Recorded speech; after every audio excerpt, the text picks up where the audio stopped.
From the conference Desde center el centro de conferencias de la Manzana del Templo en Salt Lake City, esta es la sesión del sacerdocio de la Conferencia General Semestral número 180 de la Iglesia de Jesucristo de los Santos de los Últimos Días. Esta sesión se transmite a miles de centros de reuniones de todo el mundo. La música estará a cargo de un coro del sacerdocio del Centro de Capacitación Misional de Provo.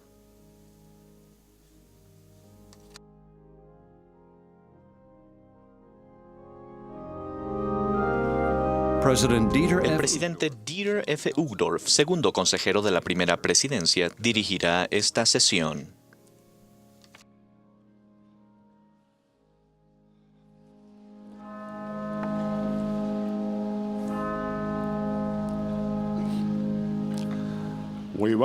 Hermanos, les damos la bienvenida a la sesión del sacerdocio de la Conferencia General Semestral número 180 de la Iglesia de Jesucristo de los Santos de los Últimos Días. El presidente Thomas S. Monson, que preside esta conferencia, me ha pedido que dirija esta sesión. Estos servicios se transmiten vía satélite a poseedores del sacerdocio congregados en muchas partes del mundo. La música para esta sesión estará a cargo de un coro de poseedores del sacerdocio del Centro de Capacitación Misional de Provo, Utah, bajo la dirección de Douglas Branchley y Ryan Eggett, con Richard Elliott al órgano. El coro dará comienzo a esta sesión del sacerdocio cantando La Luz de la Verdad. Después, el elder Marcos A. Aidukaikis, de los 70, ofrecerá la primera oración.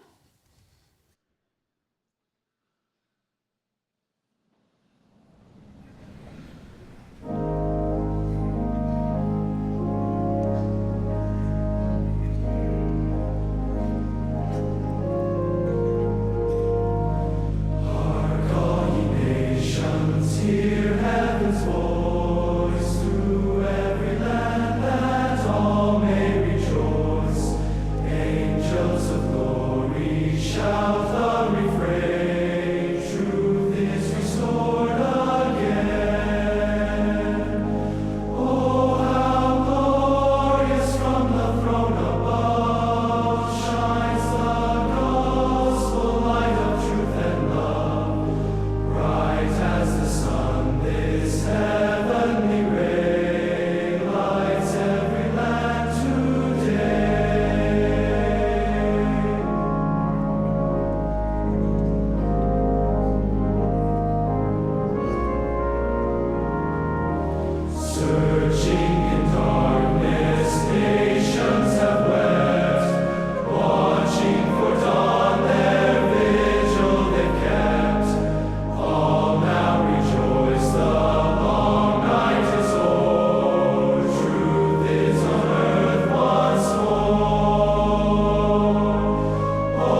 Our dear and kind Heavenly Father, Nuestro querido y amado Padre Celestial, al comenzar esta sesión, inclinamos nuestra cabeza ante ti y te agradecemos por la gran misericordia que nos tienes.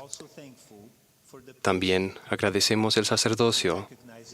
Reconocemos que es una gran bendición y privilegio que esté disponible para nosotros en este día.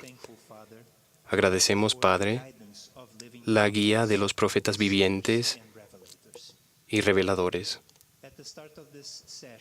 Al comenzar esta sesión, te pedimos humildemente que nos des tu Espíritu para que todos aquellos que den sus discursos el día de hoy puedan tener su poder de acuerdo con tu voluntad. Para aquellos de nosotros que escuchamos estas palabras, que sintamos la impresión en nuestro corazón y la influencia en nuestra mente para poder ganar fuerza y valentía y recometernos a la mejoría de nuestra vida de acuerdo con las instrucciones que recibimos el día de hoy para poder llegar a ser mejores siervos de ti. Pedimos estas cosas en el nombre de Jesucristo. Amén.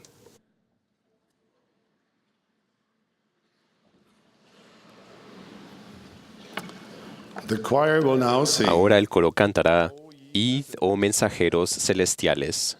Después del himno, nos dirigirá la palabra el elder Russell M. Nelson del Quórum de los 12 Apóstoles, tras lo cual lo harán los élderes Patrick Karen y Juan Uceda, ambos de los 70.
my beloved brethren, Mis amados hermanos, esta noche estamos reunidos en muchos lugares del mundo. Entre nosotros hay maravillosos misioneros de tiempo completo. Quisiera invitar a todos los misioneros de tiempo completo a ponerse de pie.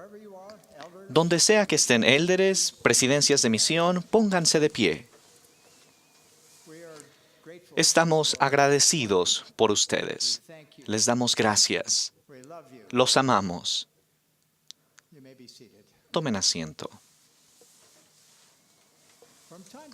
De vez en cuando, debemos recordar por qué tenemos misioneros.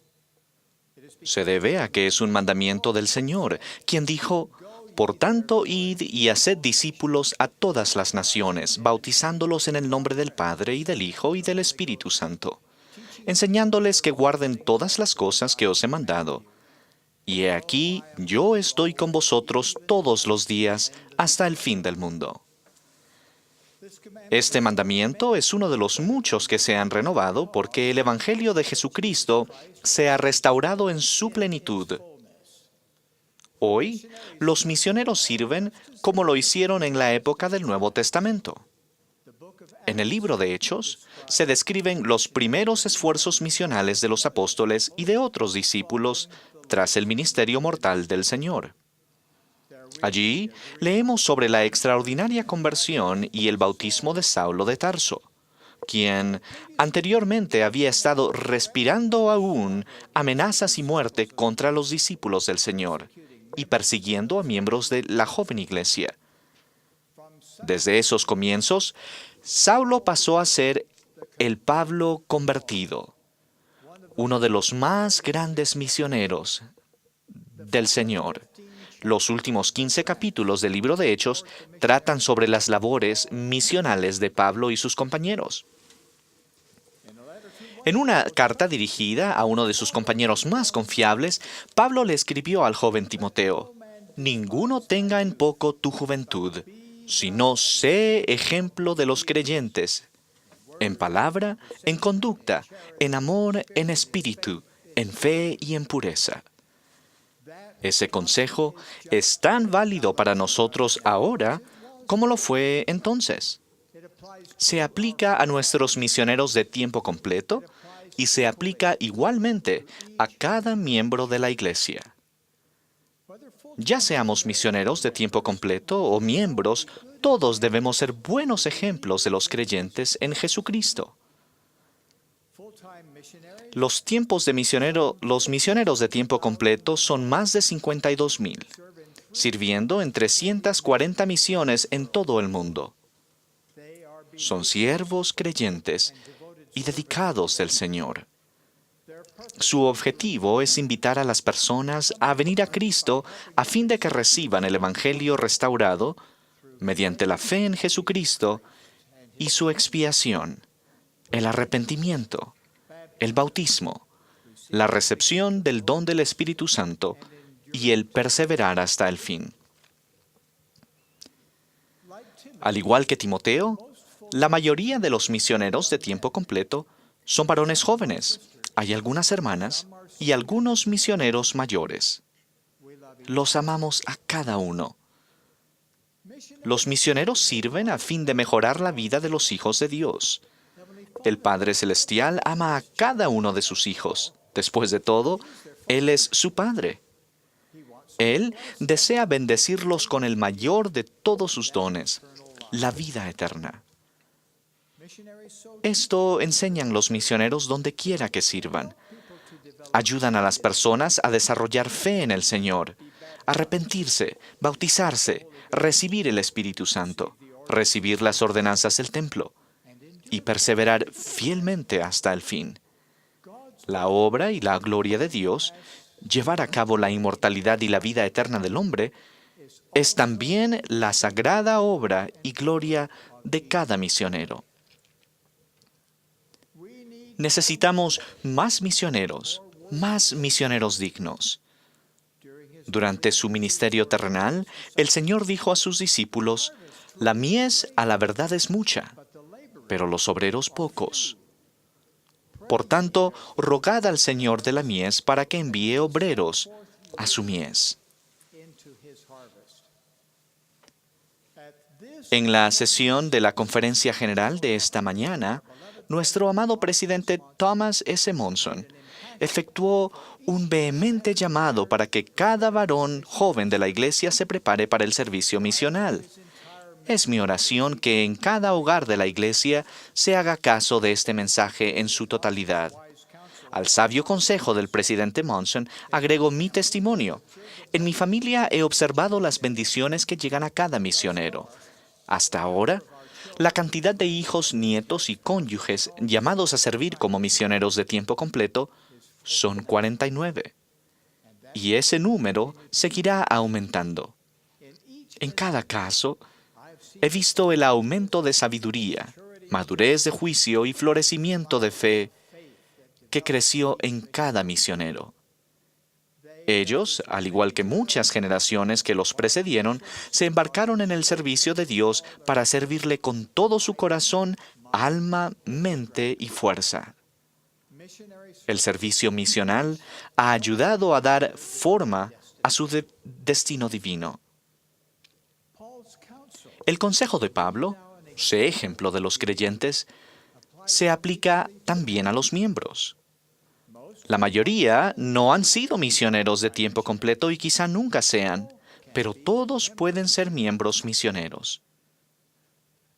Esa declaración me recuerda algo gracioso que me contaron. En un gran campo deportivo de un centro de capacitación misional, habían colocado un cartel que decía, «Solo misioneros». Personas que también querían usar el campo colocaron su propio cartel que decía, «Todo miembro, un misionero».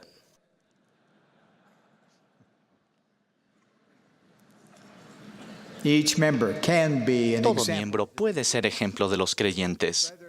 Hermanos, como seguidores de Jesucristo, cada uno de ustedes puede vivir de acuerdo con las enseñanzas de Él. Pueden tener un corazón puro y manos limpias. Pueden tener la imagen de Dios grabada en su semblante. Sus buenas obras serán evidentes para los demás. La luz del Señor iluminará sus ojos. Con ese resplandor, será mejor que se preparen para las preguntas. El apóstol Pablo aconsejó, «Estad siempre preparados para responder con mansedumbre y reverencia a cada uno que os demande razón de la esperanza que hay en vosotros». Sea su respuesta cálida y alegre, y procuren que su respuesta se aplique a esa persona. Recuerden que él o ella es también hijo o hija de Dios, el mismo Dios que tanto desea que esa persona sea digna de la vida eterna y de regresar a Él algún día. Quizá ustedes sean los que abrirán la puerta para la salvación de ellos y su comprensión de la doctrina de Cristo. Tras su primera respuesta, estén preparados para el siguiente paso. Pueden invitar a su amigo a ir a la capilla con ustedes. Muchos de sus amigos no saben que son bienvenidos en nuestros edificios de la iglesia. Venid y ved, fue la invitación del Señor a quienes deseaban saber más de Él. Una invitación a asistir a una reunión dominical con ustedes o a participar en una actividad social o de servicio de la iglesia ayudará a disipar mitos erróneos y hará que los visitantes se sientan más cómodos entre nosotros. Como miembros de la iglesia, tiendan una mano de amistad hacia quienes no conozcan y denles una cálida bienvenida. Cada domingo, extiendan una mano de hermandad por lo menos hacia una persona que antes no conocían. Cada día, esfuércense por ampliar su círculo de amistades. Pueden invitar a un amigo a leer el Libro de Mormón. Expliquen que no es una novela ni un libro de historia. Es otro testamento de Jesucristo. Su objetivo mismo es convencer al judío y al gentil de que Jesús es el Cristo, el eterno Dios, que se manifiesta a sí mismo a todas las naciones. Este libro tiene un poder que puede llegar al corazón y edificar la vida de aquellos que sinceramente buscan la verdad. Inviten a su amigo a leerlo con oración. El profeta José Smith dijo que era el más correcto de todos los libros sobre la tierra y la clave de nuestra religión, y que un hombre se acercaría más a Dios al seguir sus preceptos que los de cualquier otro libro. El Libro de Mormón enseña sobre la expiación de Jesucristo y es el instrumento por el cual Dios cumplirá su antigua promesa de reunir a Israel disperso en estos últimos días. Hace muchos años, dos colegas, una enfermera y su esposo, que era médico, me preguntaron por qué vivía como lo hacía. Yo les respondí, porque sé que el libro de Mormón es verdadero. Les presté mi ejemplar del libro y los invité a leerlo. Una semana después me devolvieron mi libro con un cortés "Muchas gracias". Yo contesté, ¿muchas gracias? Esa es una respuesta absolutamente inapropiada para alguien que ha leído este libro. Ustedes no lo leyeron, ¿verdad? Por favor, llévenlo de nuevo y léanlo. Después me gustaría que me lo devolvieran. Admitieron que solo habían dado vuelta a las páginas y aceptaron mi invitación. Al regresar, entre lágrimas, dijeron, hemos leído el libro de Mormón. Sabemos que es verdad. Queremos saber más. Aprendieron más y tuve el privilegio de bautizarlos a los dos. Otra manera de compartir el Evangelio es invitar amigos a reunirse con los misioneros en la casa de ustedes. A ellos se los llama y prepara para enseñar el Evangelio. Sus amigos, en la comodidad de su casa y con su apoyo constante, pueden emprender el camino hacia la salvación y la exaltación. El Señor dijo, y sois llamados para efectuar el recogimiento de mis escogidos, porque éstos escuchan mi voz y no endurecen su corazón. Las Escrituras nos dicen que todavía hay muchos en la tierra que no llegan a la verdad solo porque no saben dónde hallarla. ¿No es esa su oportunidad? Ustedes pueden convertirse en discípulos de descubrimiento. En esta época de Internet, hay muchos modos nuevos y emocionantes de hacer la obra misional. Pueden invitar a amigos y vecinos a visitar el nuevo sitio de mormon.org. Si tienen blogs o redes sociales de Internet, pueden colocar enlaces a mormon.org. Y allí pueden crear su propio perfil. En el perfil se expresan las creencias, se incluye una experiencia y el testimonio. Debido a que es una nueva función, la mayoría de estos perfiles están disponibles en inglés. Más adelante se incluirán perfiles en otros idiomas. Estos perfiles pueden tener una gran influencia para bien. Hace 2 meses, un joven llamado Zach, que recién empezaba la universidad, vio un aviso de mormon.org en la televisión en Baton Rouge, Luisiana. Se conectó al sitio y le llamaron la atención los perfiles de miembros de la iglesia. En el sitio web encontró un enlace que le informaba a qué capilla podía ir. El siguiente domingo, de camisa blanca y corbata, fue a la capilla. Le presentaron a los miembros del barrio y disfrutó de las 3 horas de reuniones. Lo invitaron a cenar a la casa de un miembro, tras lo cual tuvo su primera lección misional. En menos de 2 semanas fue bautizado y confirmado miembro de la iglesia. Bienvenido, Zach. Él está oyéndonos.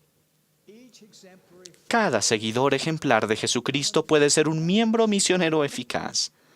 Los miembros y los misioneros pueden trabajar juntos y llevar las bendiciones del Evangelio a queridos amigos y vecinos. Muchos de ellos son de Israel, que ya se está recogiendo como se prometió. Todo esto es parte de la preparación para la segunda venida del Señor. Él desea que cada uno de nosotros sea un verdadero ejemplo de los creyentes. Yo sé que Dios vive. Jesús es el Cristo. Esta es su iglesia. El libro de Mormón es verdadero. José Smith lo tradujo y es el profeta de esta última dispensación. El presidente Thomas S. Monson es el profeta de Dios en la actualidad. De esto testifico en el sagrado nombre de Jesucristo. Amén.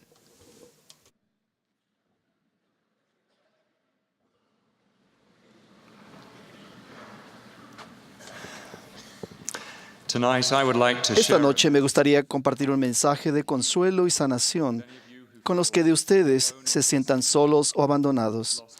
que hayan perdido la paz mental o el ánimo, o que sientan que han desaprovechado su última oportunidad. La sanación y la paz completa se pueden encontrar a los pies del Salvador. Cuando era un niño de 7 años y vivía en la península arábiga, mis padres constantemente me decían que siempre me pusiera los zapatos. Y yo entendía por qué. Sabía que los zapatos me protegerían los pies de los muchos peligros que hay en el desierto, tales como víboras, escorpiones y espinas. Una mañana, tras haber acampado durante la noche en el desierto, quería ir a explorar, pero no quería tomarme la molestia de ponerme los zapatos. Mi justificación era que solo iba a caminar un poco y que me quedaría cerca del campamento. Así que, en vez de zapatos, me puse chanclas. Me dije a mí mismo que, en cierta manera, las chanclas eran zapatos. Y además, ¿qué podría pasar? Al caminar por la fresca arena con mis chanclas, sentí algo como una espina que se me clavaba en el arco del pie. Bajé la vista y vi no una espina, sino un escorpión.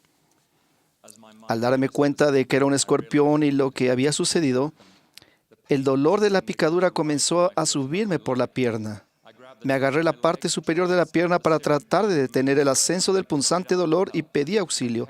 Mis padres vinieron corriendo desde el campamento. Mientras mi padre golpeaba al escorpión con una pala, un amigo adulto que estaba acampando con nosotros heroicamente trató de succionarme el veneno del pie. En ese momento, pensé que me iba a morir. Lloré mientras mis padres me subieron al auto y cruzaron el desierto a toda velocidad hacia el hospital más cercano, que estaba a unas 2 horas de distancia. El dolor que tenía en la pierna era insoportable y durante todo el camino supuse que me estaba muriendo. Sin embargo, cuando al fin llegamos al hospital, el doctor nos aseguró que solo los bebés y los que padecen desnutrición grave corrían peligro por la picadura de ese tipo de escorpión. Me puso un anestésico que me durmió la pierna y me quitó el dolor.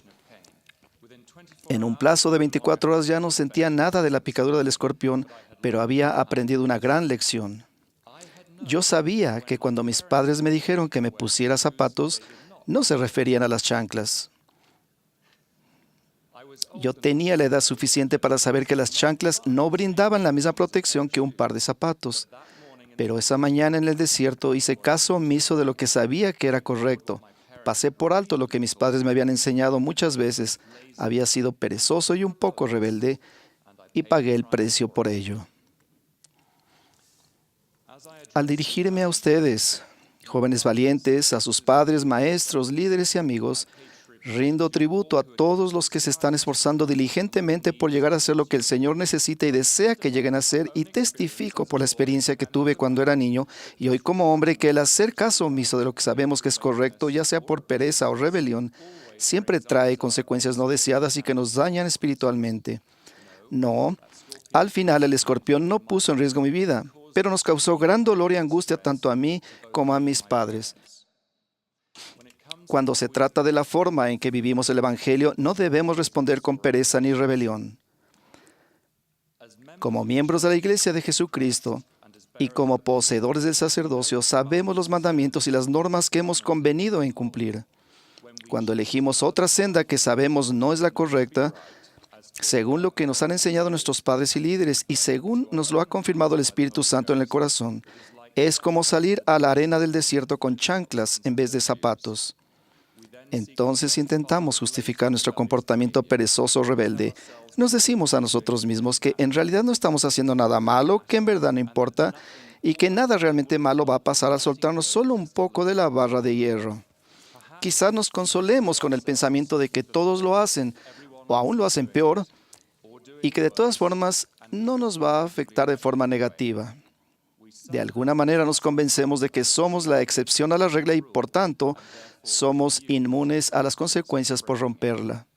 Rehusamos, a veces deliberadamente, a ser obedientes con exactitud, como dice en Predicad mi Evangelio, y le retenemos al Señor una porción de nuestro corazón, y entonces recibimos la picadura. Las Escrituras nos enseñan que el Señor requiere el corazón, y se nos manda amar al Señor y servirle con todo el corazón. La promesa es que podremos aparecer sin culpa ante Dios en el último día y regresar a su presencia. Los antinefileitas del Libro de Mormón abandonaron sus armas de guerra y las enterraron profundamente en la tierra, e hicieron convenio de no tomarlas nunca más en contra de sus hermanos. Pero hicieron más que eso. Se convirtieron en un pueblo justo porque abandonaron las armas de su rebelión, de modo que no pugnaron más en contra de Dios. Su conversión fue tan completa y profunda que nunca más se desviaron. Pero antes de su conversión, recuerden su situación. Estaban viviendo en lo que las Escrituras llaman rebelión manifiesta contra Dios. Sus corazones rebeldes los sentenciaron a vivir en un estado que es contrario a la naturaleza de la felicidad porque habían obrado en contra de la naturaleza de Dios. Cuando abandonaron sus armas de rebelión, se hicieron merecedores de la sanación y la paz del Señor. Y nosotros también podemos hacerlo. El Salvador asegura: si no se obstina su corazón ni se endurece su cerviz en contra de mí, serán convertidos y yo los sanaré. Ustedes y yo podemos aceptar su invitación. Vuelvan y arrepiéntanse y vengan a mí con íntegro propósito de corazón y yo los sanaré. Comparen esta milagrosa sanación con lo que sucede cuando intentamos encubrir nuestros pecados o satisfacer nuestro orgullo o nuestra vana ambición. Los cielos se retiran, el Espíritu del Señor es ofendido y se nos deja solos para dar coces contra el aguijón y combatir contra Dios. Hermanos, solo hallaremos la sanación y el alivio cuando nos pongamos a los pies del gran médico, nuestro Salvador Jesucristo. Debemos abandonar nuestras armas de rebelión y todos sabemos cuáles son. Debemos abandonar el pecado, la vanidad y el orgullo. Debemos hacer a un lado nuestros deseos de seguir al mundo y de ser respetados y alabados por el mundo. Debemos dejar de combatir contra Dios y por el contrario darle todo nuestro corazón sin retener nada. Entonces nos podrá sanar. Entonces nos podrá limpiar del venenoso aguijón del pecado. Porque no envió Dios a su Hijo al mundo para condenar al mundo, sino para que el mundo sea salvo por él. El presidente Faust enseñó: cuando la obediencia se convierte en nuestra meta, no es más una irritación. En lugar de ser una piedra de tropiezo, se convierte en una roca de progreso. La obediencia conduce a la verdadera libertad. Cuanto más obedecemos la verdad revelada, más libres llegamos a ser. La semana pasada conocí a un hombre de 92 años que había participado en varias campañas importantes de la Segunda Guerra Mundial. Había sobrevivido a 3 lesiones, una de las cuales fue causada por la explosión de una mina terrestre en el jeep en el que iba, que mató al conductor. Aprendió que para sobrevivir en un campo de minas, se debe seguir exactamente la trayectoria del vehículo que va al frente. Cualquier desviación hacia la derecha o hacia la izquierda podría ser fatal, como de hecho lo fue. Nuestros profetas y apóstoles, líderes y padres continuamente nos señalan la trayectoria que debemos seguir si hemos de evitar una explosión destructiva para nuestra alma. Ellos conocen la senda segura cuyas minas o escorpiones ya se han eliminado e incansablemente nos invitan a seguirlos. Hay tantas trampas devastadoras que nos tientan a alejarnos de la trayectoria. El desviarse hacia las drogas, el alcohol, la pornografía o el comportamiento inmoral, ya sea en Internet o en un videojuego, nos llevará directamente a una explosión. El apartarse a la derecha o a la izquierda de la trayectoria segura que tenemos al frente, ya sea por pereza o rebelión, puede ser mortal para nuestra vida espiritual. No hay excepciones a esta regla. Si nos hemos apartado de la trayectoria, podemos cambiar, regresar y recuperar el gozo y la paz interior. Descubriremos que regresar a la trayectoria a la que se le han quitado las minas nos brinda un alivio enorme. Nadie puede encontrar paz en un campo minado. Nuestro Salvador es el príncipe de paz, el gran sanador, el único que realmente puede limpiarnos del aguijón del pecado y el veneno del orgullo, y hacer que nuestro corazón rebelde se torne en un corazón convertido y de convenios. Su expiación es infinita y nos incluye a todos. La invitación que dio a los nefitas cuando les ministró como el Cristo resucitado sigue en vigencia para ustedes y para mí. ¿Tenéis enfermos entre vosotros? Traedlos aquí. ¿Tenéis cojos, o ciegos, o lisiados, o mutilados, o leprosos, o atrofiados, o sordos, o quienes estén afligidos de manera alguna? Traedlos aquí, y yo los sanaré. Ninguno de ustedes ha desperdiciado su última oportunidad. Pueden cambiar, pueden regresar, pueden pedir misericordia. Vuélvanse al único que los puede sanar y encontrarán paz. En el nombre de Jesucristo. Amén.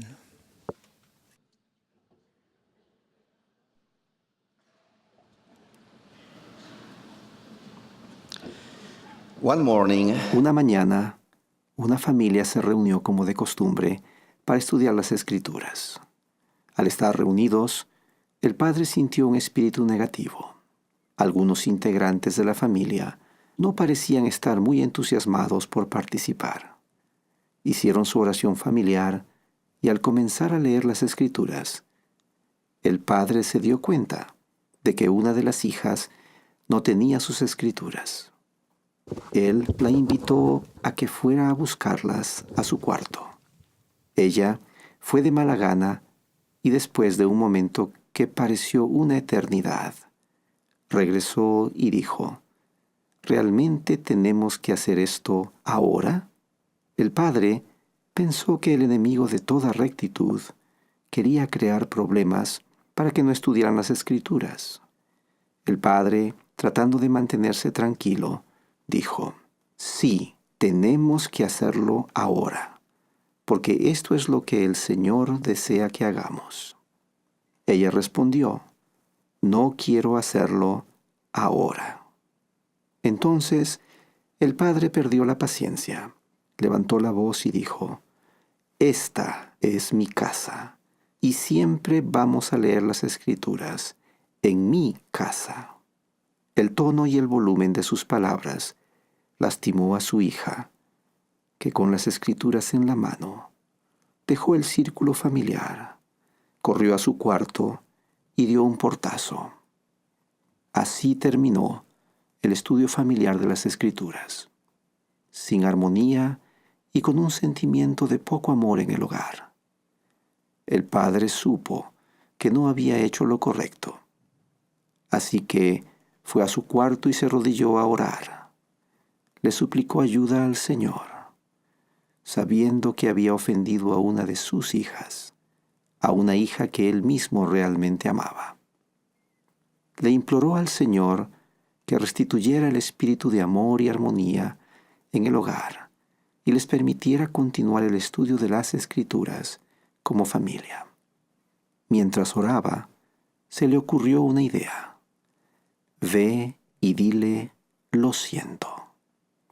Él continuó orando de todo corazón, pidiendo que el Espíritu del Señor regresara a su hogar. Otra vez tuvo el mismo pensamiento. Ve y dile: lo siento. Él en verdad deseaba ser un buen padre y hacer lo correcto, así que se levantó y fue al dormitorio de su hija. Suavemente tocó a la puerta varias veces sin recibir respuesta. Por lo tanto, lentamente abrió la puerta y encontró a su hija, sollozando y llorando en su cama. Se arrodilló junto a ella y le dijo con voz suave y tierna: lo siento, perdóname por lo que hice. Entonces, de la boca de una niña, recibió la lección que el Señor quería enseñarle. Él volvió a repetir: lo siento, te amo y no quiero lastimarte. Ella dejó de llorar y después de un breve silencio, tomó sus Escrituras y comenzó a buscar algunos versículos. El padre observaba esas manos puras y suaves volver las páginas de las Escrituras una por una. Encontró los versículos que buscaba y comenzó entonces a leer muy despacio, con voz suave. Porque el hombre natural es enemigo de Dios, y lo ha sido desde la caída de Adán, y lo será para siempre jamás, a menos que se someta al influjo del Santo Espíritu y se despoje del hombre natural y se haga santo por la expiación de Cristo, el Señor, y se vuelva como un niño, sumiso, manso, humilde, paciente, lleno de amor y dispuesto a someterse a cuanto el Señor juzgue conveniente imponer sobre él, tal como un niño se somete a su padre. Aún arrodillado junto a la cama de su hija, lo invadió un sentimiento de humildad y pensó para sí: ese pasaje fue escrito para mí. Ella me ha enseñado una gran lección. Luego, ella lo miró y le dijo: lo siento, papi. En ese momento, el padre se dio cuenta de que ella no había leído ese pasaje para aplicarlo a él, sino para aplicarlo a ella misma. Él abrió los brazos y la estrechó. El amor y la armonía se habían restaurado en ese dulce momento de reconciliación, nacido de las palabras de Dios y del Espíritu Santo. Ese pasaje de las Escrituras, el que su hija recordaba de su propio estudio de las Escrituras, le había tocado el corazón con el fuego del Espíritu Santo. Hermanos, nuestro hogar tiene que ser un lugar donde el Espíritu Santo pueda morar. Solo el hogar puede equipararse con la santidad del templo. En nuestro hogar no hay lugar para el hombre natural. El hombre natural se inclina a encubrir sus pecados, o satisfacer su orgullo, su vana ambición, o ejercer mando, dominio o compulsión sobre las almas de los hijos de los hombres. Y cuando él actúa en cualquier grado de injusticia, he aquí, los cielos se retiran, el Espíritu del Señor es ofendido, y cuando se aparta, se acabó el sacerdocio o autoridad de tal hombre. Los que poseemos el sacerdocio arónico o el de Melquisedec, siempre debemos recordar que ningún poder o influencia se puede ni se debe mantener en virtud del sacerdocio, sino por persuasión, por longanimidad, benignidad, mansedumbre y por amor sincero, por bondad y por conocimiento puro, lo cual ennoblecerá grandemente el alma sin hipocresía y sin malicia. La contención se aleja de nuestro hogar y de nuestra vida si nos esforzamos por vivir estos atributos cristianos. Y también os perdonaréis vuestras ofensas los unos a los otros, porque en verdad os digo que el que no perdona las ofensas de su prójimo, cuando éste dice que se arrepiente, tal ha traído sobre sí la condenación. Lo siento, papi. El Señor Jesucristo, quien es el príncipe de paz, nos enseña a establecer la paz en nuestros hogares. Él nos enseña a ser sumisos, o en otras palabras, ceder a la voluntad o al poder del Señor. Ve y dile, lo siento. Él nos enseña a ser mansos, o en otras palabras, a ser tranquilos, suaves, amables, no irritarnos ni enojarnos fácilmente, flexibles, dispuestos a ejercitar la paciencia. Él nos enseña a ser humildes, o en otras palabras, modestos, mansos, sumisos, opuestos al orgullo, a la altanería, a la arrogancia y a la jactancia. Lo siento, perdóname por lo que hice. Él nos enseña a ser pacientes, o en otras palabras, a tener la cualidad de soportar los males sin murmurar ni irritarnos, o a mantener la calma ante el sufrimiento o las ofensas. Él nos enseña a estar llenos de amor. Te amo y no quiero lastimarte. Sí, Él nos enseña a dejar de lado el hombre natural, como el padre del relato, que le pidió ayuda al Señor. Así como ese padre tomó a su hija entre sus brazos de amor, de la misma manera, el Salvador nos extiende sus brazos para abrazarnos durante nuestros momentos de verdadero arrepentimiento. Él nos enseña a ser santos por medio de la expiación de Cristo el Señor. Y entonces nos reconciliamos con Dios y llegamos a ser sus amigos. Doy testimonio de la realidad y del poder de la expiación del Salvador para limpiarnos, purificarnos y santificarnos a nosotros y nuestro hogar, mientras nos esforzamos por dejar el hombre natural y seguirlo a Él. Él es el Cordero de Dios.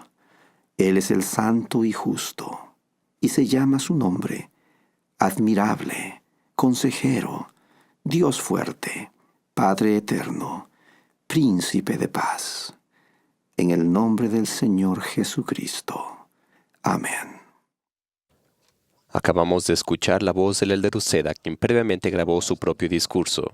Ahora escucharemos el resto de su discurso en inglés.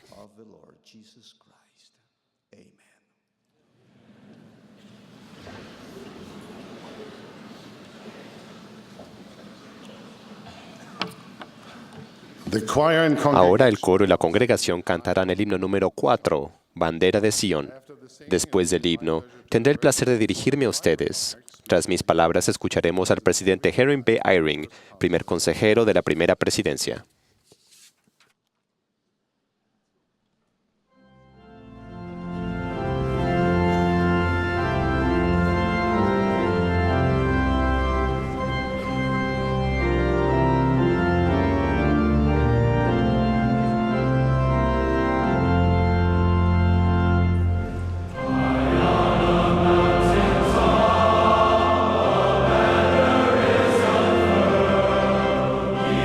Nations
My dear brothers, Mis queridos hermanos, gracias por congregarse por todo el mundo para esta sesión del sacerdocio de la Conferencia General.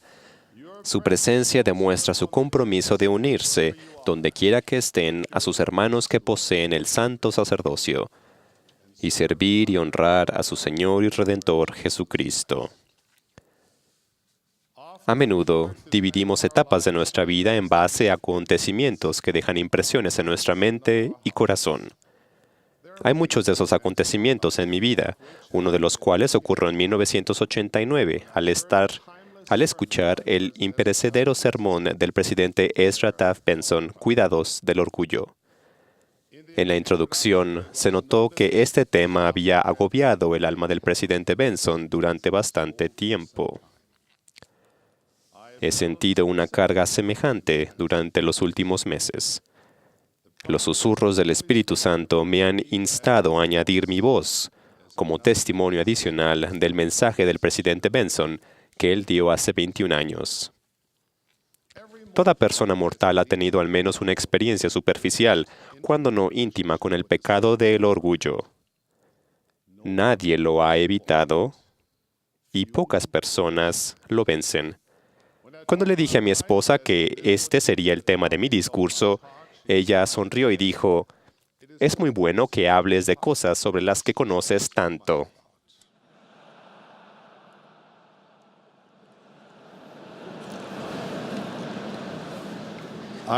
También recuerdo un interesante efecto secundario del influyente discurso del presidente Benson. Por un tiempo casi llegó a ser tabú entre los miembros de la Iglesia decir que estaban orgullosos de sus hijos o de su país, o que se enorgullecían de su trabajo. La palabra orgullo parecía haberse convertido en una palabra desterrada de nuestro vocabulario. En las Escrituras hallamos abundantes ejemplos de personas buenas y justas que se regocijan en la rectitud y al mismo tiempo se glorían en la bondad de Dios. Nuestro Padre Celestial mismo presenta a su Hijo amado con las palabras, «En quien me complazco». Alma se glorió en la idea de que podía ser un instrumento en las manos de Dios. El apóstol Pablo se glorió en la fidelidad de los miembros de la Iglesia. El gran misionero Amón se glorió en el éxito que él y sus hermanos habían tenido como misioneros. Creo que hay una diferencia entre estar orgullosos de ciertas cosas y ser orgulloso. Yo estoy orgulloso de muchas cosas. Estoy orgulloso de mi esposa, de nuestros hijos y nietos. Estoy orgulloso de los jóvenes de la Iglesia y me regocijo en su bondad. Estoy orgulloso de ustedes, mis queridos y fieles hermanos. Estoy orgulloso de trabajar lado a lado con ustedes como poseedor del santo sacerdocio de Dios. Entonces, ¿cuál es la diferencia entre esta clase de orgullo y la que el presidente Benson denominó el pecado universal? El orgullo es pecaminoso, tal como el presidente Benson enseñó de forma tan memorable, ya que produce odio u hostilidad y nos coloca en oposición a Dios y a nuestros semejantes. Esencialmente, el orgullo es un pecado de comparación, porque aunque comienza generalmente con «mira qué maravilloso soy y qué cosas grandiosas he hecho», siempre parece terminar con «por lo tanto, soy mejor que tú». Cuando nuestro corazón está lleno de orgullo, cometemos un grave pecado porque violamos los dos grandes mandamientos. En lugar de adorar a Dios y amar a nuestro prójimo, ponemos de manifiesto la verdad, el verdadero objeto de nuestro amor y adoración, la imagen que vemos en el espejo. El orgullo es el gran pecado de elevarse a uno mismo. Para muchas personas es un rameautum personal, un púlpito santo que justifica la envidia, la codicia y la vanidad. En cierto sentido, el orgullo es el pecado original, porque antes de la fundación de esta tierra, el orgullo hizo caer a Lucifer, un hijo de la mañana que tenía autoridad delante de Dios.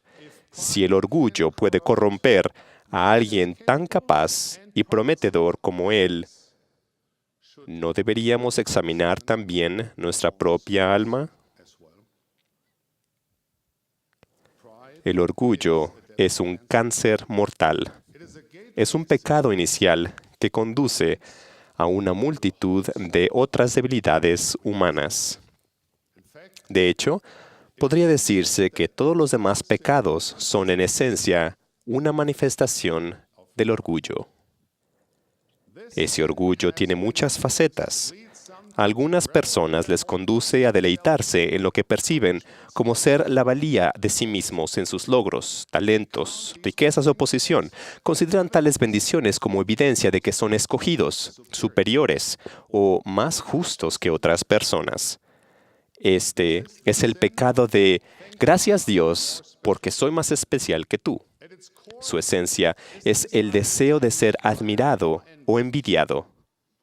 Es el pecado de la autoglorificación. Para otras personas, el orgullo se torna en envidia. Miran con resentimiento a quienes tienen una mejor posición, más talentos o mayores posesiones que ellos. Procuran herir, menoscabar y destruir a otras personas en un desertado e indigno intento de elevarse a sí mismos. Cuando las personas a quienes envidian tropiezan o sufren, en el fondo ellos se alegran. Quizás no exista mejor escenario para observar el pecado del orgullo que el mundo de los deportes. Siempre me ha encantado participar y asistir a eventos deportivos, pero confieso que hay ocasiones en que la falta de respeto en los deportes es vergonzosa. ¿Cómo es posible que seres humanos que normalmente son amables y compasivos puedan ser tan intolerantes y estar colmados de odio hacia un equipo contrario y sus simpatizantes? He visto a los partidarios de equipos deportivos vilipendiar y difamar a sus rivales. Buscan cualquier defecto y lo exageran. Justifican su odio con amplias generalizaciones y las aplican a todas las personas relacionadas con el otro equipo. Cuando el infortunio aflige a su rival, ellos se regocijan. Hermanos, desafortunadamente, hoy vemos con demasiada frecuencia que la misma clase de actitud y comportamiento se extiende a la expresión pública sobre política, origen étnico y religión. Mis queridos hermanos del sacerdocio, mis amados condiscípulos del afable Cristo, ¿no deberíamos atenernos a una norma más elevada? Como poseedores del sacerdocio debemos comprender que todos los hijos de Dios llevan el mismo uniforme. Nuestro equipo es la hermandad de los hombres. Esta vida mortal es nuestro campo de juego. Nuestro objetivo es aprender a amar a Dios y extender ese mismo amor a nuestros semejantes. Estamos aquí para vivir de acuerdo con su ley y establecer el reino de Dios. Estamos aquí para edificar, elevar, tratar justamente y alentar a todos los hijos de nuestro Padre Celestial. Cuando se me llamó como autoridad general, tuve la bendición de tener como mentores a muchas de las autoridades generales más antiguas de la Iglesia. Un día tuve la oportunidad de llevar al presidente James E. Faust en un automóvil a una conferencia de estaca. Durante las horas que compartimos en el automóvil, el presidente Faust dedicó tiempo para enseñarme algunos principios importantes sobre mi asignación. Me explicó cuán corteses son los miembros de la Iglesia, en especial con las autoridades generales. Me dijo, lo tratarán muy amablemente y dirán cosas agradables de usted. Se rió un poco y luego dijo, Dieter, esté agradecido por ello, pero nunca lo absorba.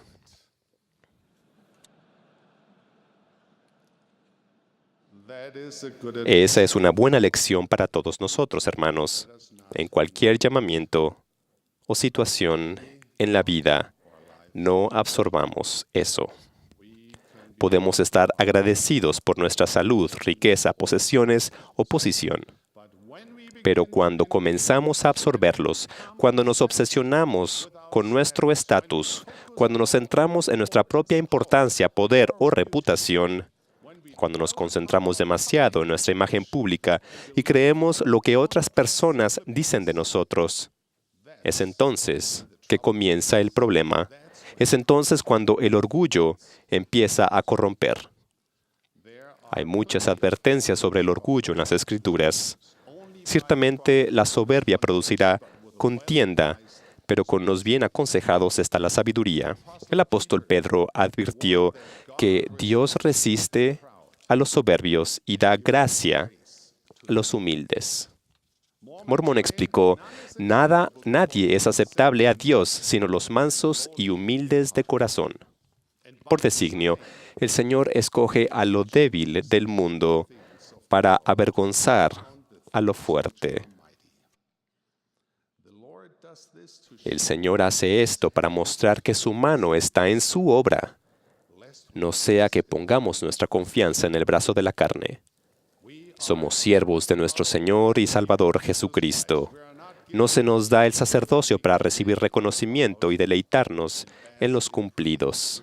Estamos aquí para arremangarnos la camisa y ponernos a trabajar. Estamos enlistados en una labor extraordinaria. Somos llamados a preparar el mundo para la venida de nuestro Señor y Salvador Jesucristo.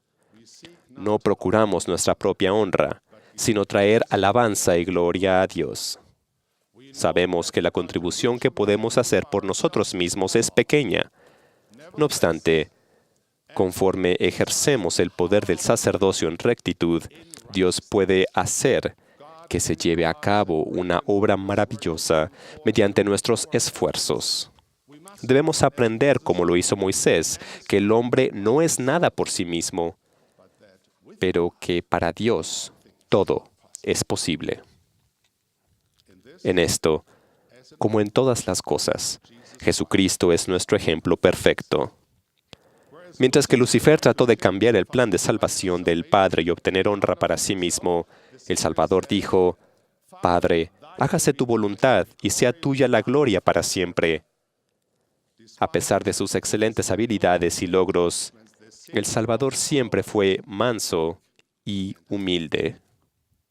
Hermanos, poseedores del santo sacerdocio según el orden del Hijo de Dios, es el poder que Dios ha concedido a los hombres sobre la tierra para actuar por Él.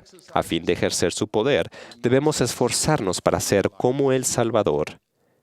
Ello significa, procuramos hacer la voluntad del Padre en todas las cosas, tal como lo hizo el Salvador. Significa que damos toda la gloria al Padre, tal como lo hizo el Salvador. Significa que nos entregamos al servicio al prójimo, tal como lo hizo el Salvador. El orgullo es un interruptor que apaga el poder del sacerdocio, y la humildad es el interruptor que lo enciende. Entonces, ¿cómo conquistamos el pecado del orgullo que prevalece tanto y es tan dañino? ¿Cómo llegamos a ser más humildes? Es casi imposible envanecerse con orgullo cuando nuestro corazón está lleno de caridad. Nadie puede ayudar a esta obra a menos que sea humilde y lleno de amor. Cuando vemos el mundo que nos rodea a través del lente del amor puro de Cristo, comenzamos a comprender la humildad. Algunas personas suponen que la humildad tiene que ver con sentirnos culpables e indignos. La humildad no significa convencernos a nosotros mismos que somos de poco valor, ni que somos insignificantes. Tampoco quiere decir negar o esconder los talentos que Dios nos ha dado. No logramos la humildad al pensar menos de nosotros mismos. Logramos humildad al pensar menos en nosotros mismos. La humildad llega conforme nos ocupamos de nuestra labor con la actitud de servir a Dios y a nuestros semejantes. La humildad dirige nuestra atención y amor hacia los demás y hacia los propósitos del Padre Celestial. El orgullo hace lo opuesto. El orgullo saca su energía y su fuerza de los profundos abismos del egoísmo. En el momento en que dejamos de obsesionarnos con nosotros mismos y nos entregamos al servicio, nuestro orgullo disminuye y comienza a morir. Mis queridos hermanos, hay tantas personas necesitadas en quienes podríamos pensar en vez de pensar en nosotros mismos. Hay tantas personas, y no se olviden de su familia y de su propia esposa. Hay tantas formas en las que podríamos prestar servicio. No tenemos tiempo para estar absortos en nosotros mismos. Cierta vez tuve un bolígrafo que me encantaba usar cuando era el comandante de una aerolínea. Con solo girarlo podría escoger entre 4 colores. El bolígrafo no se quejaba cuando yo quería usar la tinta roja en vez de la azul. No me decía, preferiría no escribir después de las 10 de la noche, ni cuando hay niebla densa, ni en grandes alturas. El bolígrafo no decía, úsame solo para documentos importantes y no para tareas diarias y triviales. Sin fallar, ese bolígrafo realizó todas las tareas que necesité, sin importar cuán importantes o insignificantes fueran estas. Siempre estaba presto a servir. De forma similar, nosotros somos herramientas en las manos de Dios. Cuando nuestro corazón está en el lugar correcto, no nos quejamos porque la tarea que nos han asignado no está a la altura de nuestra capacidad. Servimos alegremente donde quiera que se nos pida hacerlo, y al hacerlo, el Señor puede utilizarnos para realizar su obra de formas que exceden nuestra comprensión. Permítame concluir con las palabras del mensaje inspirado del presidente Ezra Taft Benson de hace 21 años. El orgullo es la piedra de tropiezo para Sión. Debemos limpiar lo interior del vaso venciendo el orgullo. Debemos someternos al influjo del Santo Espíritu, despojarnos del hombre natural orgulloso, convertirnos en santos por medio de la expiación de Cristo el Señor y volvernos como un niño sumiso, manso, humilde. Dios quiere un pueblo humilde. Benditos son aquellos que se humillan sin verse obligados a ser humildes. Tomemos la decisión de ser humildes. Podemos hacerlo. Yo sé que podemos. Mis amados hermanos, sigamos el ejemplo de nuestro Salvador y tendamos la mano para servir en vez de procurar la alabanza y el honor de los hombres. Mi ruego es que reconozcamos y desarraiguemos el vil orgullo de nuestro corazón y lo reemplacemos por la justicia, la piedad, la fe, el amor, la paciencia y la mansedumbre. En el nombre sagrado de Jesucristo. Amén.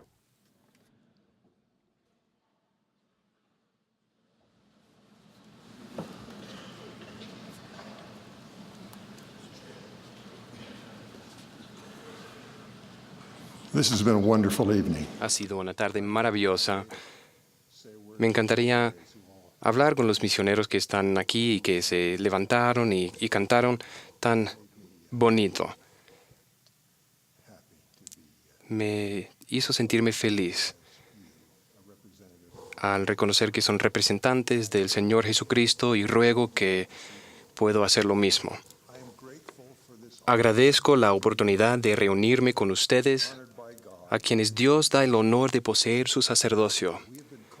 Se nos ha llamado a usar poder divino para servir a los hijos del Padre Celestial. A la medida que cumplamos esa obligación, tendrá consecuencias eternas para quienes se nos llama a servir, para nosotros y para generaciones que aún no han nacido. Con gran reverencia recuerdo a 2 poseedores del sacerdocio, dignos de la compañía del Espíritu de Dios en la misión a la que el Señor los había llamado. Ellos habían encontrado el Evangelio restaurado en Estados Unidos. Fueron los siervos del Señor que primero enseñaron el Evangelio a 2 de mis antepasados europeos. Uno de esos antepasados era una jovencita de una pequeña granja de Suiza.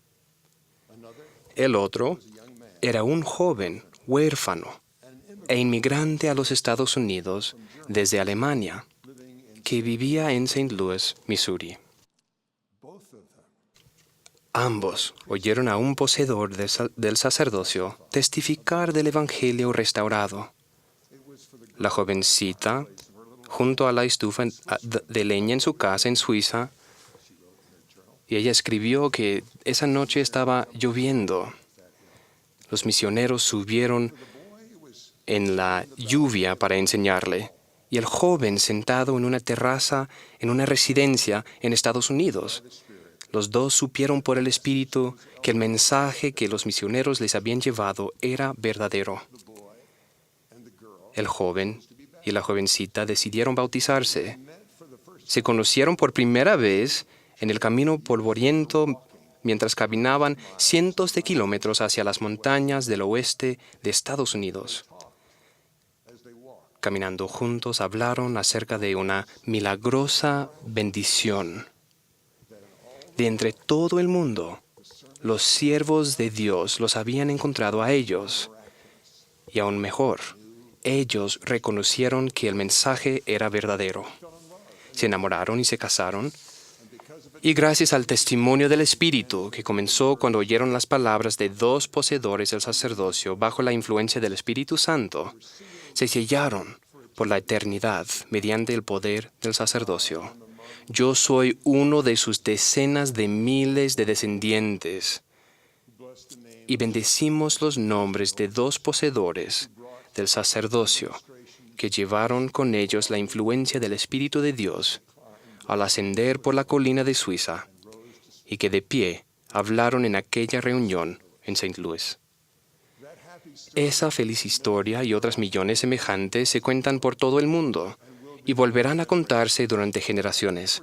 Para algunos será la historia de un maestro orientador que, con sus palabras, encendió un abuelo el deseo de regresar a la iglesia.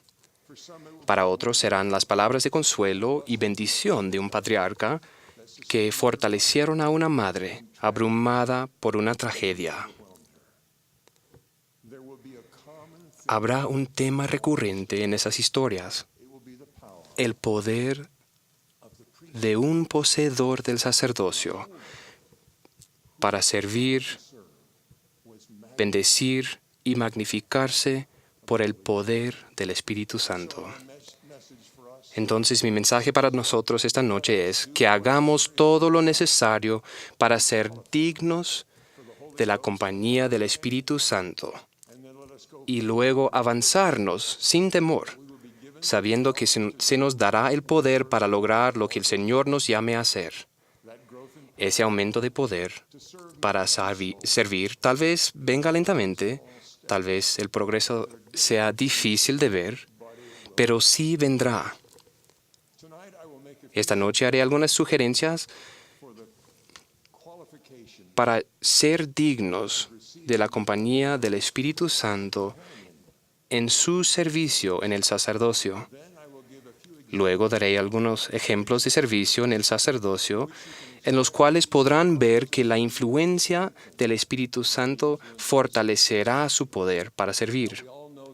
Sabemos que al confirmarnos en la iglesia recibimos el don del Espíritu Santo, pero la compañía del Espíritu Santo y las manifestaciones de ese don en nuestra vida y servicio requiere que vivamos dignos para poder merecer dicha compañía. Cultivamos dones espirituales al guardar los mandamientos e intentar llevar una vida libre del pecado. Eso requiere fe en Jesucristo para arrepentirnos y ser limpios mediante su expiación. Así que, como poseedores del sacerdocio, nunca debemos perder la oportunidad de participar con todo nuestro corazón de la promesa que se ofrece a los miembros de la Iglesia restaurada en cada reunión sacramental, de tomar sobre sí el nombre de tu Hijo y recordarle siempre y guardar sus mandamientos que Él les ha dado, para que siempre puedan tener su espíritu consigo.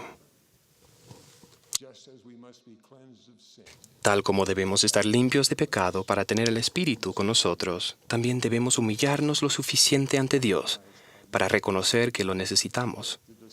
Los discípulos del Salvador resucitado demostraron esa humildad, según se registra en el Libro de Mormón.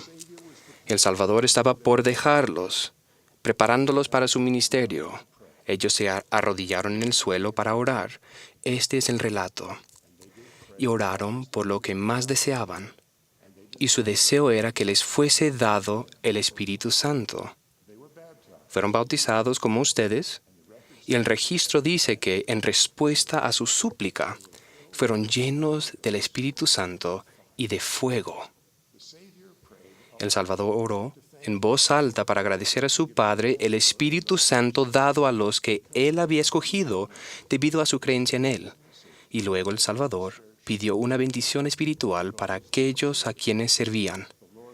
El Señor suplicó a su Padre: Padre, te ruego que des el Espíritu Santo a todos los que crean en sus palabras. Como siervos humildes del Salvador, debemos suplicar recibir las manifestaciones del Espíritu Santo en nuestro servicio para aquellos a quienes servimos. La oración humilde al Padre Celestial con profunda fe en Jesucristo es esencial para hacernos dignos de la compañía del Espíritu Santo. La humildad y la fe que invitan a los dones espirituales aumentan al leer, estudiar y meditar las Escrituras.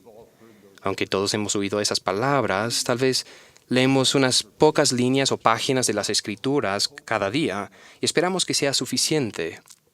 Pero leer, estudiar y meditar no son la misma cosa. Al leer las palabras nos vienen ideas.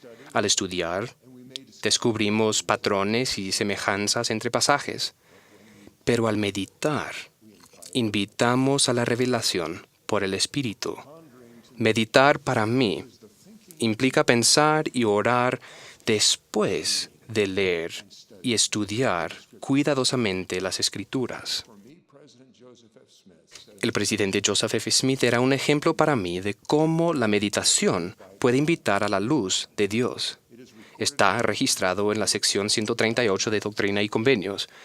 Él había leído y estudiado muchos pasajes, tratando de entender cómo los resultados de la expiación del Salvador llegarían a quienes habían muerto sin haber escuchado su mensaje. Este es su relato de cómo llegó la revelación. Mientras meditaban estas cosas que están escritas, fueron abiertos los ojos de mi entendimiento y el Espíritu del Señor descansó sobre mí y vi las huestes de los muertos, pequeños así como grandes. El arrepentimiento, la oración y la meditación de las Escrituras son pasos esenciales para ser dignos de los dones del Espíritu en nuestro servicio en el sacerdocio. Nuestro poder para servir será magnificado al avanzar en nuestros llamamientos con fe y con la ayuda del Espíritu Santo. El presidente Monson dijo: ¿qué significa magnificar su llamamiento? Significa edificarlo en dignidad, aumentarlo y fortalecerlo para que la luz del cielo brille a través de él a la vista de otros hombres. ¿Y cómo se magnifica un llamamiento? Simplemente al llevar a cabo el servicio que le corresponde. Propondré 2 servicios a los que se nos llama. Al llevarlos a cabo bajo la influencia del Espíritu, ustedes y los demás verán que su poder para servir se ha fortalecido y magnificado. El primero es servir como su agente para enseñar y testificar a otros por él. El Señor incluyó a los poseedores más jóvenes y menos experimentados del sacerdocio arónico en ese llamado a servir. Tras definir los deberes de los presbíteros en el sacerdocio arónico, dijo: pero ni los maestros ni los diáconos tienen la autoridad para bautizar, bendecir la Santa Cena ni imponer las manos. Deben, sin embargo, los diáconos amonestar, exponer, exhortar, enseñar e invitar a todos a venir a Cristo. esta semana en alguna parte del mundo habrá un diácono que recibirá la asignación de su presidente del quórum de invitar a un miembro del quórum que jamás ha visto para asistir a una reunión. Es poco probable que un presidente de 13 años use las palabras amoneste, exhorte y enseñe, pero eso es lo que el Señor espera del diácono asignado, ir al rescate. Al diácono que reciba el llamado le haré 3 promesas. Primero, si oras para pedir ayuda, el Espíritu calmará tus temores. Segundo, te sorprenderás porque sabrás qué decir al llegar a su casa y en el camino a la capilla. Lo que digas tal vez no te parezca lógico, pero sentirás que las palabras te llegaron en el momento en que las necesitabas. Y tercero, sentirás la aprobación del Señor, quien te llamó mediante tu presidente, sin importar el resultado. No puedo prometer el éxito, puesto que cada persona es libre de escoger cómo responderá a un siervo de Dios. Pero el diácono a quien hablen por el Señor recordará que le fueron a visitar. Sé de un joven, ahora un hombre, todavía alejado de la iglesia, que le contó a su abuelo de una visita semejante, una visita de un diácono, y le contó 20 años después a su abuelo de esa visita. Todavía recuerda el nombre del diácono que le visitó.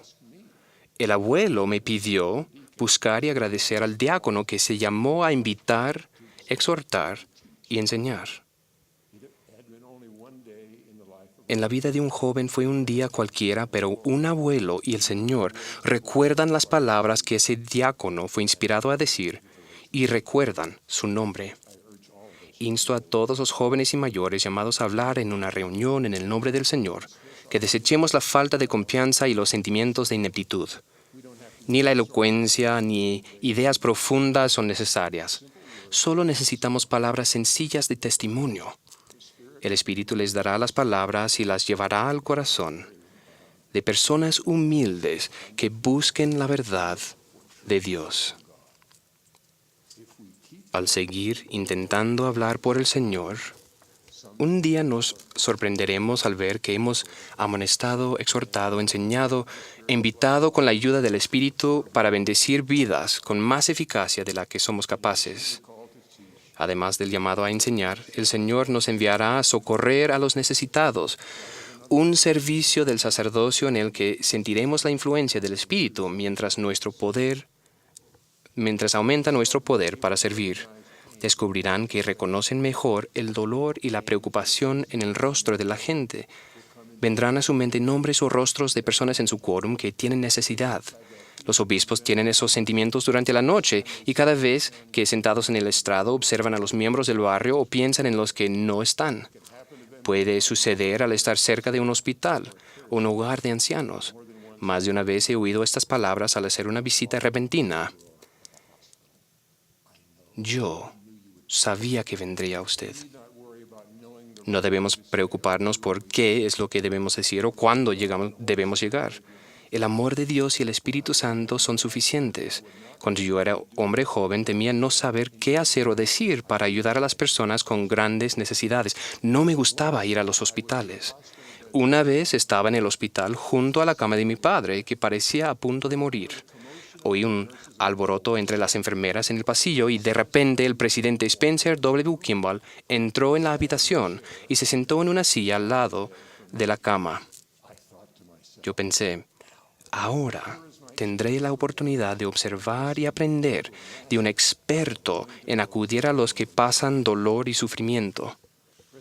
El presidente Kimball saludó con unas pocas palabras, le preguntó a papá si había recibido una bendición del sacerdocio y cuando papá contestó que sí, el profeta regresó a sentarse en la silla. Esperé una demostración de sus técnicas de consuelo, algo que me hacía falta y que necesitaba mucho. Tras 5 o 10 minutos observando que solo sonreían el uno al otro, el presidente Kimball dijo, Henry, creo que me iré antes de que te cansemos. Y se fue. Pensé que perdí la lección, pero llegó después. En un momento silencioso con mi papá, después de que se recuperó como para volver a casa, terminamos hablando de la visita del presidente Kimball.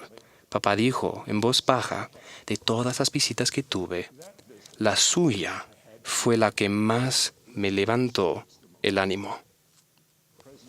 El presidente Kimball no tuvo que pronunciar muchas palabras de consuelo, o al menos no las escuché. Le acompañó el Espíritu del Señor, quien comunicó el consuelo. Ahora entiendo que estaba demostrando la lección que enseñó el presidente Monson. ¿Cómo magnifica uno su llamamiento? Simplemente al llevar a cabo el servicio que le corresponde. Esto se aplica ya sea que se nos llame a enseñar al Evangelio por el Espíritu o a ir con el Espíritu Santo a aquellos de rodillas debilitadas. Nuestro servicio del sacerdocio será fortalecido, las personas bendecidas y la luz del cielo estará presente. Estará presente para nosotros tanto como para las personas que servimos. Tal vez estemos cansados, tal vez nos preocupen nuestros propios problemas, pero hay una bendición de ánimo para los que sirven bajo la influencia del Espíritu. El presidente George Cannon sufrió muchísimo dolor, oposición y pruebas durante sus años de servicio en el sacerdocio. También tuvo experiencias con el Espíritu Santo como su compañero durante momentos de dificultad y servicio.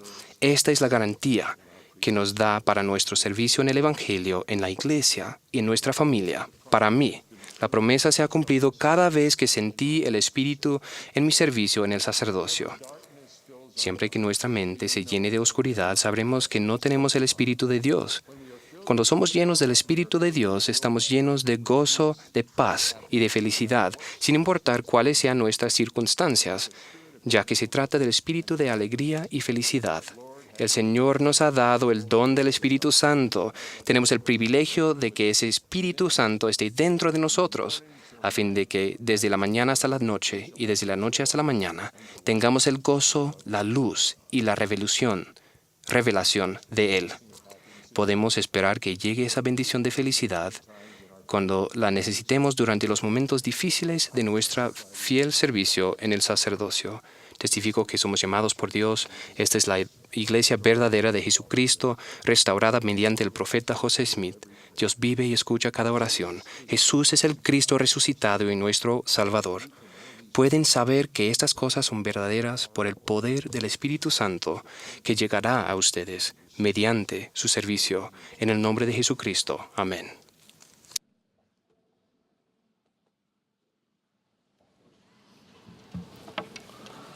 Hermanos, les recordamos que la transmisión del programa del Coro del Tabernáculo será mañana de 9:30 a 10, hora de Salt Lake City. La sesión del domingo por la mañana comenzará inmediatamente después. Expresamos nuestro aprecio al coro por la bella música que nos ha brindado. Y también damos gracias a las autoridades que nos han hablado esta tarde. Ahora tendremos el privilegio de escuchar a nuestro amado profeta, el presidente Thomas S. Monson. Al término de sus palabras, el coro cantará "Llamados a servir". Entonces, el elder James J. Amula, de los 70, ofrecerá la última oración.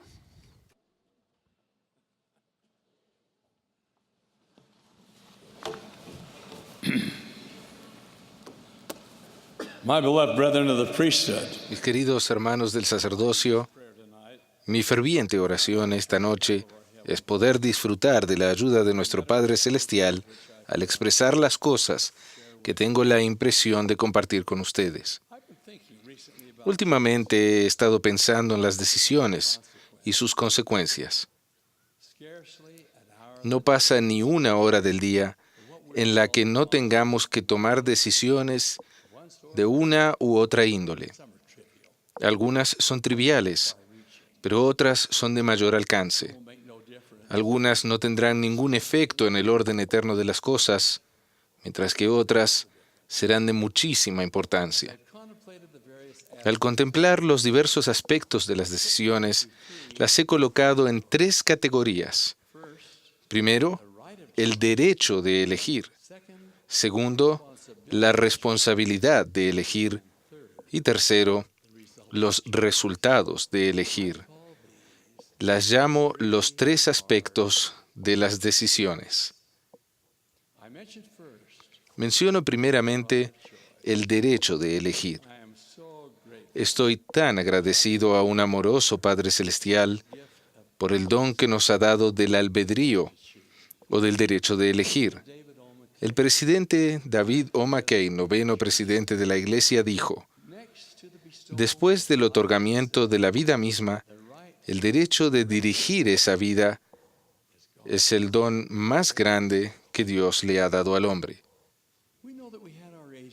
Sabemos que antes de que este mundo fuese, teníamos el albedrío y que Lucifer trató de quitárnoslo. Él no confiaba en el principio del albedrío o en nosotros y abogó por imponer la salvación. Insistía en que con su plan no se perdería nadie, pero no parecía reconocer, o quizá no le importaba, que además nadie tendría más sabiduría, más fuerza, más compasión, ni más agradecimiento si seguía su plan.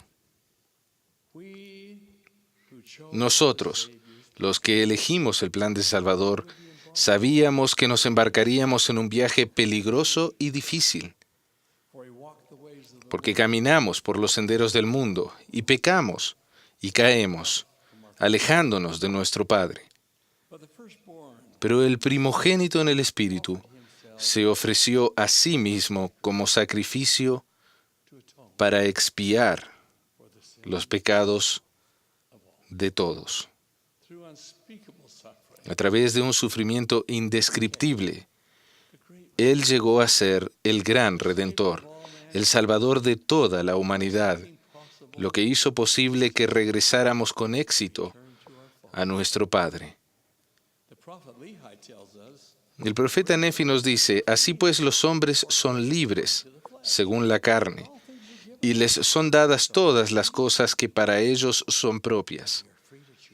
Y son libres para escoger la libertad y la vida eterna por medio del gran mediador de todos los hombres, o escoger la cautividad y la muerte, según la cautividad y el poder del diablo.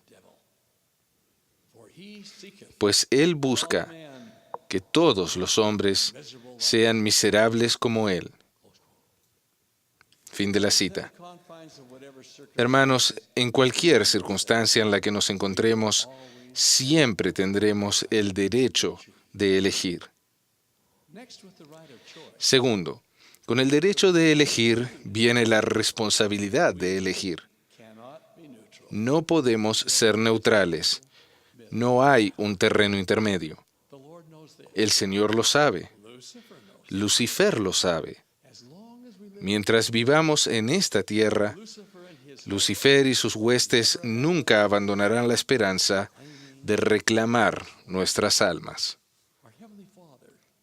Nuestro Padre Celestial no nos envió en nuestro viaje eterno sin proporcionar los medios mediante los cuales recibir de Él ayuda divina para regresar a salvo al final de la vida mortal. Me refiero a la oración. Me refiero también a los susurros de esa voz suave y apacible que llevamos en nuestro interior. Y no paso por alto las Santas Escrituras, escritas por marineros que navegaron con éxito los mares que nosotros también debemos cruzar.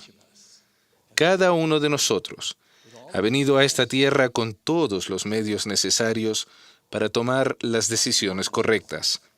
El profeta Moroni nos dice: a todo hombre se da el Espíritu de Cristo para que sepa discernir el bien del mal.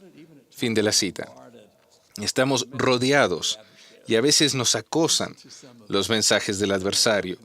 Escuchen algunos de ellos, de seguros les sonarán conocidos. Solo esta vez no importará. No te preocupes, nadie lo sabrá. Puedes dejar de fumar o de beber o de tomar drogas cuando quieras. Todos lo hacen, así que no puede ser tan malo. Las mentiras son interminables. Aunque en nuestro viaje encontremos bifurcaciones y vueltas en el camino, simplemente no podemos darnos el lujo de un desvío del que tal vez nunca regresemos. Lucifer, ese astuto flautista, toca su cadenciosa melodía y atrae a los desprevenidos, alejándolos de la seguridad del camino escogido, alejándolos del consejo de padres amorosos, de la seguridad de las enseñanzas de Dios. Busca no solo a los que se les llama escoria humana, sino que nos busca a todos nosotros, incluso a los elegidos de Dios. El rey David escuchó, flaqueó y después siguió y cayó. Lo mismo hizo Caín en una época anterior y Judas Iscariote en una posterior. Sus métodos son astutos y muchas sus víctimas. Segundo Nefi dice de él: a otros los pacificará y los adormecerá con seguridad carnal. A otros los lisonjea y les cuenta que no hay infierno, hasta que los prende con sus terribles cadenas y los conduce astutamente al infierno.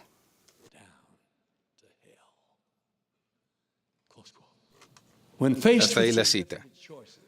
Al enfrentar decisiones importantes, ¿cómo decidimos? ¿Cedemos a la promesa de placer momentáneo, a nuestros impulsos y pasiones, a la presión de nuestros compañeros? No seamos tan indecisos como lo fue Alicia, en la clásica novela de Lewis Carroll, Alicia en el País de las Maravillas. Recordarán que ella se encuentra ante un cruce de caminos con dos senderos por delante, cada uno en direcciones opuestas. Se ve acosada por el gato Cheshire, a quien Alicia le pregunta: ¿qué camino he de tomar? El gato contesta: depende mucho del punto a donde quieras ir. Si no sabes a dónde quieres ir, no importa qué camino sigas. Fin de la cita. A diferencia de Alicia, todos nosotros sabemos a dónde queremos ir y sí importa el camino que tomemos, ya que al seleccionar nuestro sendero, escogemos nuestro destino. Constantemente tenemos decisiones ante nosotros. A fin de tomarlas sabiamente se necesita valor, el valor de decir no, el valor de decir sí. Las decisiones determinan nuestro destino. Les suplico que tomen la determinación aquí mismo, ahora mismo, de no desviarse del sendero que nos llevará a nuestra meta, que es la vida eterna con nuestro Padre Celestial. A lo largo de ese sendero estrecho y certero hay otras metas: el servicio misional, casamiento en el templo, actividad en la iglesia, estudio de las Escrituras, oración, obra del templo. Hay innumerables metas dignas que lograr en nuestro trayecto por la vida. Se necesita nuestra determinación para lograrlas. Por último, hermanos, hablo de los resultados de elegir. Todas nuestras decisiones tienen consecuencias, algunas de las cuales tienen poco o nada que ver con nuestra salvación eterna, y otras tienen todo que ver con ella. Si se ponen una camiseta verde o azul, a la larga eso no tiene importancia. Sin embargo, si deciden presionar en la computadora una tecla que los lleve a la pornografía, eso marcará toda la diferencia en su vida. Habrán tomado un paso que los quitará, un gran paso, que los quitará del sendero estrecho y seguro. Si un amigo los presiona a beber alcohol o a experimentar con drogas, y ustedes ceden a la presión, estarán tomando un desvío del que tal vez no regresen. Hermanos, ya seamos diáconos de 12 años o sumos sacerdotes maduros, todos somos susceptibles. Mantengamos nuestros ojos, nuestro corazón y nuestra determinación centrados en esa meta que es eterna y que vale cualquier precio que tengamos que pagar, sin importar el sacrificio necesario para lograrla. Ninguna tentación, ninguna presión, ningún incentivo nos puede vencer a menos que se lo permitamos. Si tomamos la decisión incorrecta, no tenemos que culpar a nadie sino a nosotros. El presidente Brigham Young expresó esta verdad en una ocasión refiriéndose a sí mismo. Dijo, cita, «Si el hermano Brigham llegara a tomar el camino equivocado y se quedara afuera del reino de los cielos, nadie tendría la culpa más que el hermano Brigham. Yo soy el único ser en el cielo, la tierra o el infierno que tendría la culpa». Fin de la cita. Se expresó de forma muy directa y agregó, «Esto se aplicará igualmente a todo santo de los últimos días. La salvación es un esfuerzo individual». Fin de la cita. El apóstol Pablo nos ha asegurado, «No ha sobrevenido ninguna tentación que no sea humana. Pero fiel es Dios, que no os dejará ser tentados más de lo que podáis resistir, sino que dará también, juntamente con la tentación, la salida, para que podáis soportar». Fin de la cita. Todos hemos tomado decisiones incorrectas. Si aún no hemos corregido esas decisiones, les aseguro que hay manera de hacerlo. Al proceso se le llama arrepentimiento. Les suplico que corrijan sus errores. Nuestro Salvador murió para proporcionarnos ese don a ustedes y a mí. A pesar de que el sendero no es fácil, la promesa es real. Aunque vuestros pecados sean como la grana, como la nieve serán emblanquecidos. Y yo, el Señor, no los recuerdo más. Fin de la cita. No pongan su vida eterna en peligro. Si han pecado, cuanto más pronto empiecen a volver al camino, más pronto encontrarán la dulce paz y el gozo que vienen con el milagro del perdón.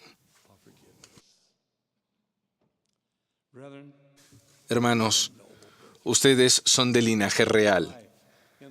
Su meta es la vida eterna en el reino de nuestro Padre. Esa meta no se logra en un glorioso intento, sino que es el resultado de toda una vida de rectitud y la acumulación de buenas decisiones, incluso una constancia de propósito. Al igual que con cualquier cosa que valga la pena, la recompensa de la vida eterna requiere esfuerzo. Las Escrituras son claras. Cita, «Mirad que hagáis como Jehová vuestro Dios os ha mandado. No os apartéis a la derecha ni a la izquierda. Andad en todo camino que Jehová vuestro Dios os ha mandado». Para finalizar, permítanme compartir con ustedes el ejemplo de alguien que a temprana edad decidió cuáles serían sus metas. Me refiero al hermano Clayton M. Christensen, un miembro de la iglesia que es profesor de Administración de Empresas en la Facultad de Economía de la Universidad Harvard. Cuando tenía 16 años, el hermano Christensen decidió, entre otras cosas, que no practicaría deportes los domingos. Años más tarde, cuando asistió a la Universidad Oxford en Inglaterra, jugó de pivote en el equipo de baloncesto.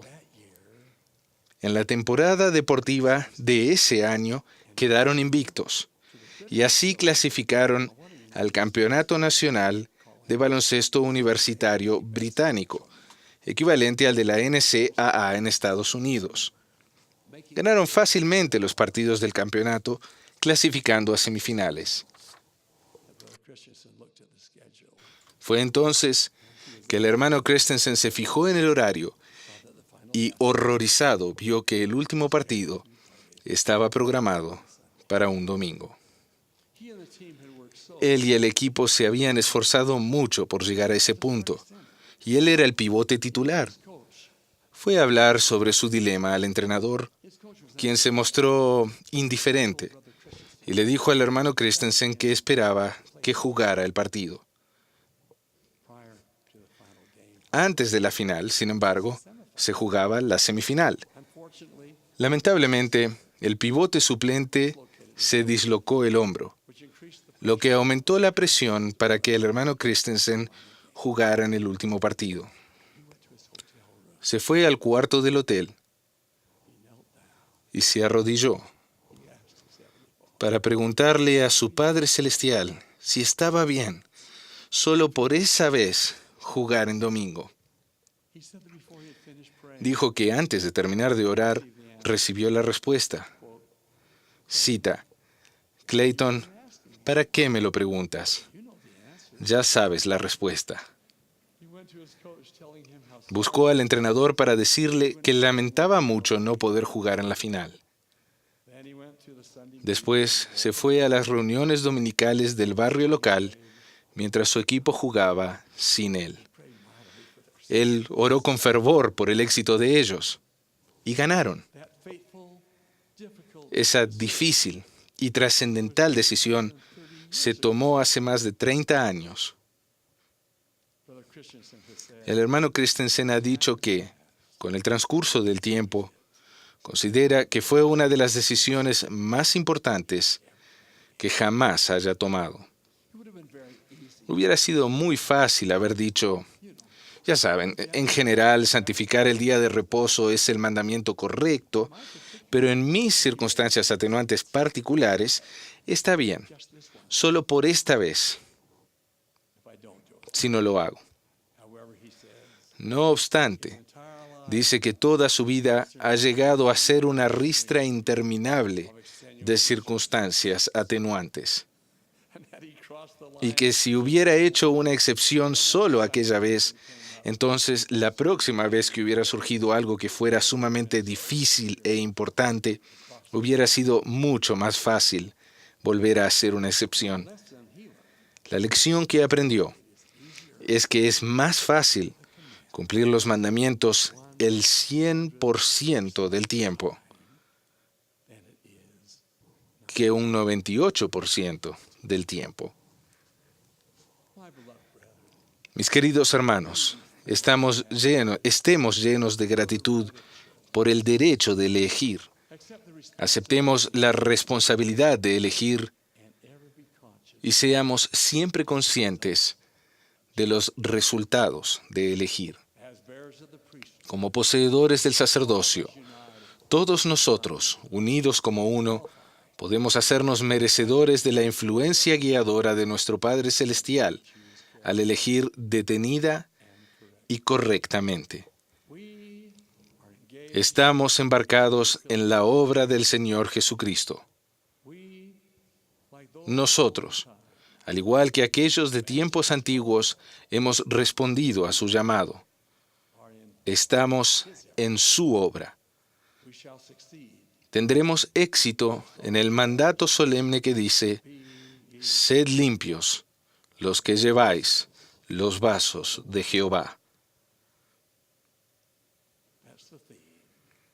Ese es el tema.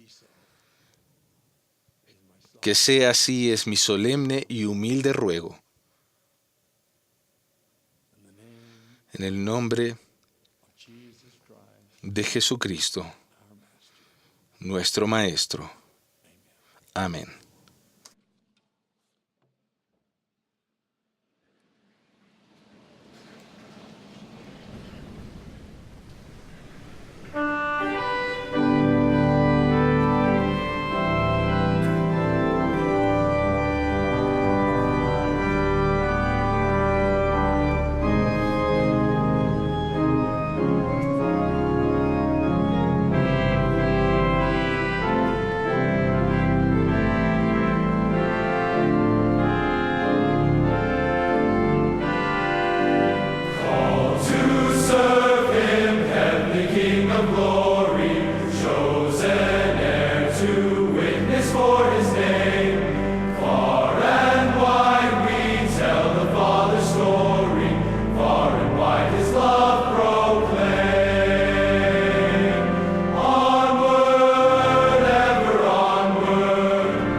Our beloved Father in heaven, Amoroso Padre Celestial,